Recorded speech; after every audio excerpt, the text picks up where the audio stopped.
მოგესალმებით მეგობრებო ყველას. მე ვარ ვანო წერო ფერაძე. და დღეს ესეთი გადაღების სტილი გვაქვს რა. ვიდეოს არსი კი იმაში იქნება, რომ გავუნიხილავთ ჩემს და ჩემი ძმის მოპოვებული კამერებს. სულ გვაქვს 5 კამარი, 4 ჩემი ძმას, 1 მე. და ყველაფერს ამ ვიდეოში ნახავთ თუ როგორ და რანაირად მოევახცეთ ამ წარმატებას და როგორ მოვიგეთ ეს კამერები. ახლა კი დავიწყოთ ვიდეო. ეს ჩიტების ხმები არ შეიმჩნიოთ. კარგი, მოდი დავიწყოთ. გამიხილოთ ეს კამარი, რომელიც ჩემს ამოიგო კახეთში, კონკრეტულად თელავში ჩატარდა K1-ის ბრძოლები, სადაც იღებდნენ მონაწილეობას ირანის ქვეყანა, სომხეთის ქვეყანა და რა თქმა უნდა საქართველოს ქვეყანა. ივენთი იყო მესამე პროფების და იქ მოვგო ჩემს ძმამ და იქ მოვგო ჩემს ძმამ თბილისელი მებრძოლს ბექა კვაჭლიანს, რომელიც არის ლაშა ჭურაძეს მოსწავლე, ხოდაშორის კარგი ბიჭია და სამივე რაუნდის ხარჯზე ჩემს ძმამ შეიძლება გამარჯვება და დაეუფლა ამ კამარს. ვიზუალი ძალიან კარგი, მატერია ძალიან ლამაზი. შეიძლება თვითონ ეს გარეკანის ადგილი იმდენად ლამაზი არ იყოს, როგორც სხვა კამერებს აქვთ, მაგრამ ნიმუში თვითონ მატერიალი და ტყავი ძალიან მშვენიერი და რომელიც ქმნის ერთ ძალიან დიდ ლამაზ კამარს.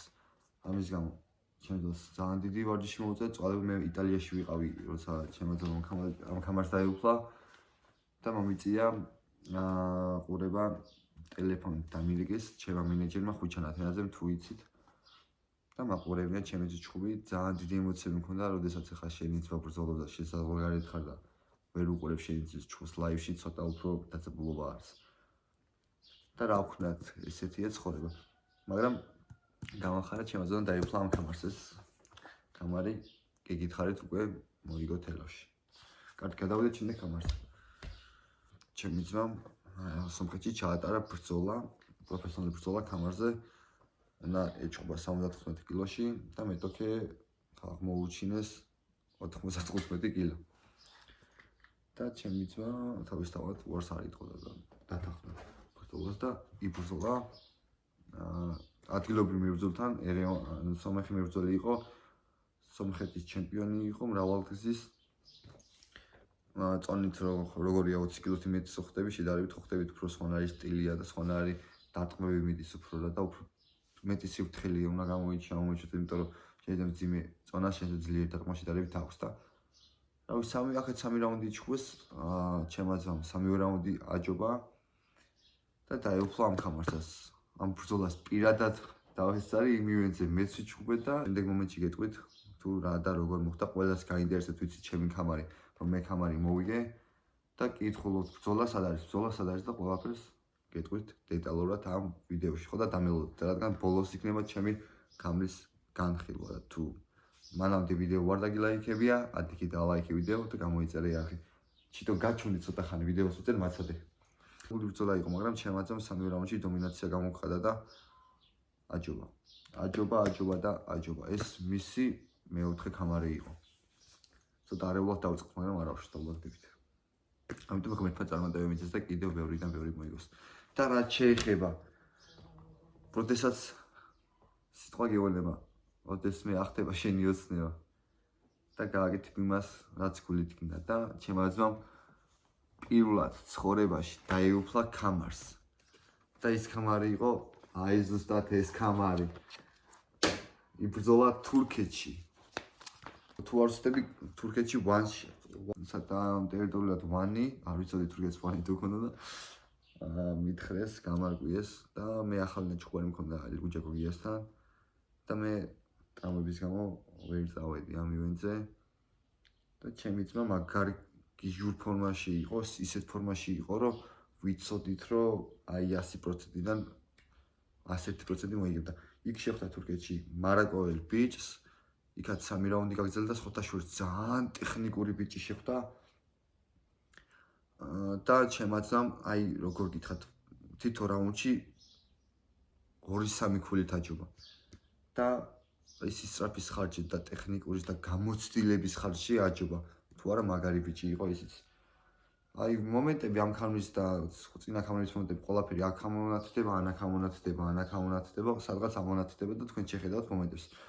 ამიტომ პირველი ძმის წარმატება, ანუ იგივე ჩემი წარმატებაც პირველი ქამარი ეს იყო ჩვენი ზოგადად მე ჩემთვის ესეთი ტრადიცია გვაქვს, მე თუ ვიგებ, ისიც იგებს, ის თუ მარს ხდება, მეც მარს ხდები.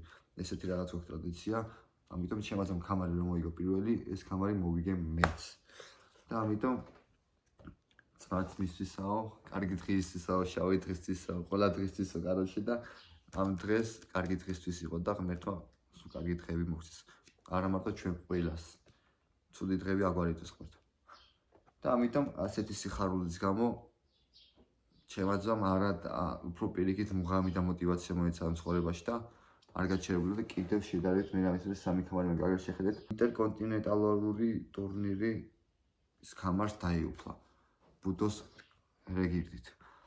ამიტომ ეს ჩემი ძმის პირველი ქამარი იყო 2014 წელს, რომელმაც მან ეს ქამარი მოიგო, ჩამოვიდა საქართველოში, მარჯვენა ფეხი ჰქონდა ტრავმიანი და ისტორიაში პირველი გახდა კუნგ-ფუს რეგირდით, სადაც ჩატარდა 30 წელია კუნგ-ფუ არსებობს ჩვენი სახელობა და სადაც პირველად ჩაატარა ქამარი ბატონმა ოლეგ ფანჩულიძემ და სადაც ჩემს ძმას მოუწია პროფესიონალური ბრძოლა ვასილ დვალაძესთან, ვასილ დვალაძის წინააღმდეგ. სხვათაშორის სამგზის ევროპის ჩემპიონია ვასილ დვალაძე, ძალიან კარგი ბიჭია. ჩემს ძმასთან სანამ იბრძოლა და ჩემთან ქონა ნაბრძოლელი და მეც მოუგე. ჩემს ძმას მარჯვენა ფეხზე ტრავმა ჰქონდა და ფიზიკურად მარჯვენა ფეხს არ ხმარობდა. და ნაბრძოლელი ქონა 3-4 დღე ჩამოვიდა საქართველოში და გვირეკავდა რომ უნდა იბრძოლოს შვილმა ძმამ პროფესიონალური ბრძოლა კუნგ-ფუშიო. ბატონმა ოლეგი თავისთავად ეს ბრძოლა დაანონსა და თავარი იმეთის თავარი ბრძოლა იყო. და დაეუფლა ჩემი ძმა თავის მეორე ქამარს კუნგ-ფუს ფედერაციაში, სადაც პირველი ქამარი გათამაშა. ძალიან ლამაზი ქამარია, თან თეთრი ფერის ქამარია და სხვათა შორის ჩემი ძმა არის ისტორიაში პირველი, ვინც კუნგ-ფუში დაეუფლა ქამარს. ეხლა კიდე გადავედით თავარზე. ვიწერ TikTok-ზე კომენტარებს, რომ ვიცი ქამარი მოიგე, როგორ მოიგე ქამარი, რა ხდება, შენი ბრძოლის ხდება სად არის, სათომ არდეს. რავი, ბევრგან მაქვს ნათქვამი, დაჟე ჩემმა მენეჯერმა თქვა, რომ ეს ქამარი მე უნდა მეჩხვა სომხეთში. ხდებოდი ირანელ მებრძოლს, 30 წლის კაცს, ნაზირ მუჰამედს, რომელსაც გაქვს 8 ქამარი და არის მსოფლიო ჩემპიონი. მე ვარ 19 წლის და არც ერთი ქამარი არ მქონდა. ჩავედი წონა დავიკელი. აი ხო გაინტერესებს მოგიყვებით ყველას. ვიყავი 78 კილო დავიკელი 70 კილოში ჩავედი და ჩავაბარე წონა. ამ წონაში ვიყავი დაჟე 78 და რაღაც გრამები ჩავაბარე კილო და ნახევარზე მეტი პახოდუ დაკლებული მქონდა, აღვიდგინე მერე და მეორე დღეს ბრძოლაზე ვიყავი 76 კილო. და მოდის ჩემი ბრძოლა იყო მთავარი, სულ ბოლო უნდა მეჩხვა მე, რადგან ამ ხელა ასეთი გამოცდილებით შეხდებოდი, ბოლო ბრძოლა იყო ჩემი და მოდის ჩემთან ჩემი მენეჯერი ხუჩან ათენაძე და ხუჩან ათენაძეს ეუბნება ვანო ათამაშვილი, რომ აი ვანოს მეტოქე ჩაიხსნა. იმიტომ ჩაიხსნა, რომ სასტუმროში არის წონა ჩავარებული აქვს და არ მოდის ვანოს ვერ ებრძოლებაო. მეც გამიკვირდა ასეთი ტიტულოვანი ბიჭი მე რატო არ მეჩხუბო მეთქი და არ ვიცი. ამიტომ არ გეცნოთ ირანელებო, მაგრამ ირანელებს რო გული არ აქვთ, უკვე ფაქტია.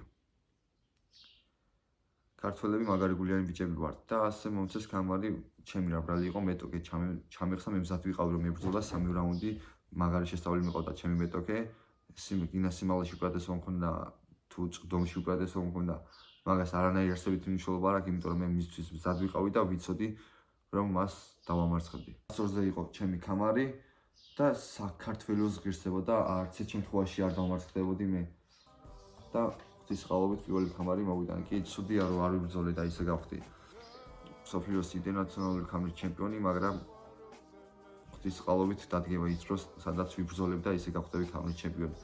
ხავდა ნახულობთ ჩემს თორებს ყველაფერს ბრძოლამდეს და მე ბრძოლის მერე მივიწელე მეთქი რა თუ არ გამოვხდი არ იბრძოლე მეთქი და დავი ალბათ მიზეზზე მოიგონა ვერ ვიყავი კარგათო სიცხე მქონდაო და რაღაც ეგეთები და მე 51 მქონდა სიცხე და ყოველთვის ვაგრძელებდი ჩხუბს. ოღონდ მე იმ მომენტზე არ მქონია სიცხე, მე სხვა ბრძოლებზე მქონდა სიცხე, მაგრამ არ გავჩერებული ვარ და 51 სიცხენათაც მიბრძოლია და რო ავდივარ ოქტაგონში, თუნდაც იმის სულ აღარ მაინტერესებს იქ სიცხე მაქვს თუ რა მაქვს. პირიქით ყველაფერი მავიწყე და კონცენტრირებული ხვდები რომ ვიბრძოლო და გავიმარჯვო. ამიტომ სიცხენათაც ბევრჯერ მომიგია. თუ არც ადე მეგობრებო, რომ ვერც სიცხე ვერ შეცვლა ვერაფერი. სპორტი ეს ისეთი სპორტია, რომ თუნდაც ცალი ფეხი არ ქონდეს, მაინც უნდა იჭრო. როცა შენი ქვეყანა არის სასწორზე და ქამარი.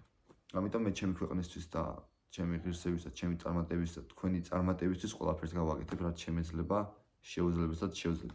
ვინმეს არ დაგამოყოფილა ჩემმა პასუხმა და კიდე დამიწევ TikTok-ზე ეს კამერა რანაირად როგორ და რანაირად მოიგე, ეს კამერა როგორ მოიგე, სად მოიგე, რანაირად მოიგე, ბრძოლა რატო არტევს. მედი ამ ვიდეომ უნდა დაგამოყოფილოთ და მიხვდეთ. ამიტომ ეს ჩემი პირველი კამერაა, ჩემი პირველი წარმატება, ისეთი წარმატება ვერ ვნახე, რომ ხელისაწევის შემდეგ გაიგეთებინათ კამარი, მაგრამ არა უშავს გამარჯვება, კარგია ყოველთვის. გამარჯვებასაც გააჩნია, ჩვენ ამ ეტაპზე ესეთ გამარჯვებას დავჭერდით, რადგან ღმერთს ესე სურდა, რომ მე ესე უნდა გამიმარჯვა და მე მებრძოლი ბიჭი ვარ, მებრძოლის სული მაქვს და არავის არ ვჭირდება პირიქით, სულ მაღალ და მაღალ ლეველებზე მინდა ასვლა და ჩემზე ძლიერთან ყოველთვის მიხარია ბრძოლა. ამიტომ კარგ გამოცდილებას მივიღებდი, რომ ნაზართან მეჩხუბა, მაგრამ არა უშავს, ღმერთს ასე დომებია და ჩვენ ვერაფერს ვერ შევაწინააღმდეგებით, როცა ღმერთს რაღაცის გაკეთება უნდა ჩვენთვის.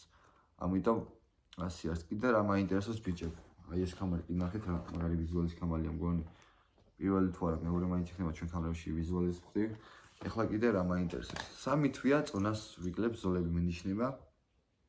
ზოგს ხან სიცხე უჩდება, ზოგს ანუ უარსამოს ბრძოლაზე მიხსნება და რავი, კაროჩე მიმართავ ეგეთ ბიჭებს. თუ ბრძოლაზე უარს ამბობთ და თუ თან ხდებით ბრძოლაზე და მე ვფიქრობთ რომ ვეღარ იჩხუბებთ და უკან იხევთ, მოდი თავიდანვე ეგეთი ის ავირიდოთ, იმიტომ რომ მე სცოდო ვარ 12 კილოს, 11 კილოს ვიკლებ და ბრძოლის წინა დღეს რომ მეუნებით ვერ ვიბრძოლებ და სიცხე მაქვს.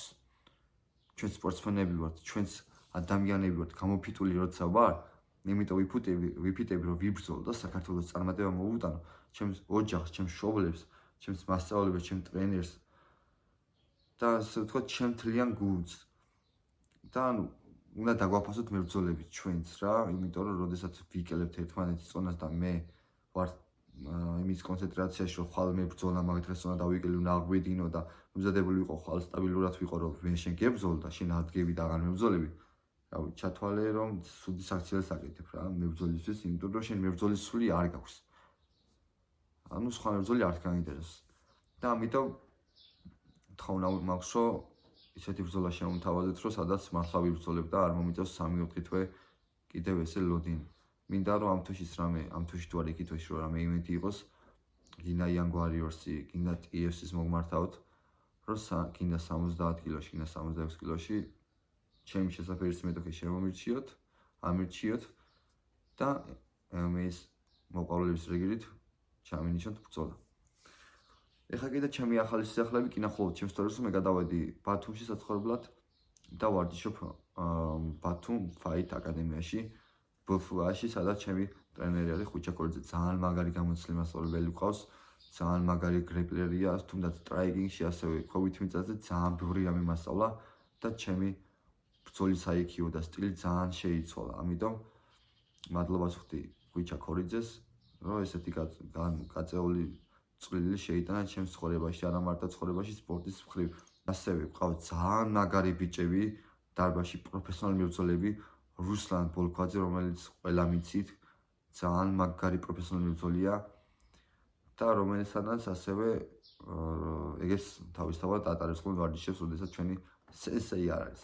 კიდევ ყავს ძალიან მაგარი ბიჭი, გოჩა შაინძე, რომელმაც დაახლოებით 1 კვირის უკან მაგარი ბრძოლა ჩაატარა ჩინელ მებრძოლს შეხვდა ჩინეთში და 3 რაუნდი ისე დამაჯერებლად მოუგრო, თითქოს მარტო ოქტაგონში გოჩა იყო და გოჩა მუშაობდა. ანუ ჩინელს ხელი არ გაანზრევია, ანუ არაცა და არაფერი დაიწყო თქომი და თელი ჩხუბი 3 რაუნდი 15 წუთი, ანუ მაგის კონტროლის ქვეშ იყო და ასეთი მებრძოლი ბიჭი, ასეთი ტვინის მებრძოლი მე ცხოვრებაში პირველად ავინახე, მაგრამ ეს რა თქმა უნდა BFA-ს და ხუჩა კორძეს დამსახურება არის.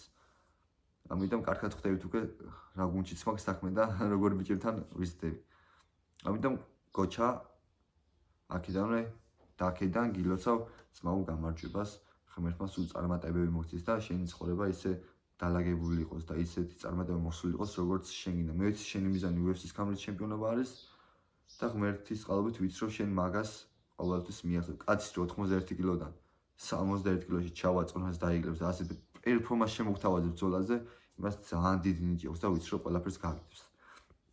ასევე კიდევ მინდა წარმატება უსრულოთ ჩვენს პროფესიონალ მებრძოლს დავით ლორკიფაინძეს, რომელსაც პროფესიონალური რეკორდი 5-0-ზე აქვს და აპრილში ბრაიურში ჩხუბობს თუ არ ვცდები თუ სწორად ვამბობ. ძალიან მაგარი გამოცდილების შეხვდება და აქაც დიდი წყალობით და დიდი ამბებით ვიცით რომ დავითი თავის ბრძოლას აქაც გაიმარჯვებს და თავის პროფესიონალ რეკორდს 6-0-ზე. და ვიცით რომ დავითი ძალიან მაგარი სტრაიკერია, ასევე მიწაზეც მაგარი ბიჭი არის. პირადად მე ჩემი გამოცდილებით გამოვიდეთ რომ დავითთან ნასპარინგებიც ვარ და დგომშიც და მიწაზეც ძალიან მაგარი კონტროლი აქვს.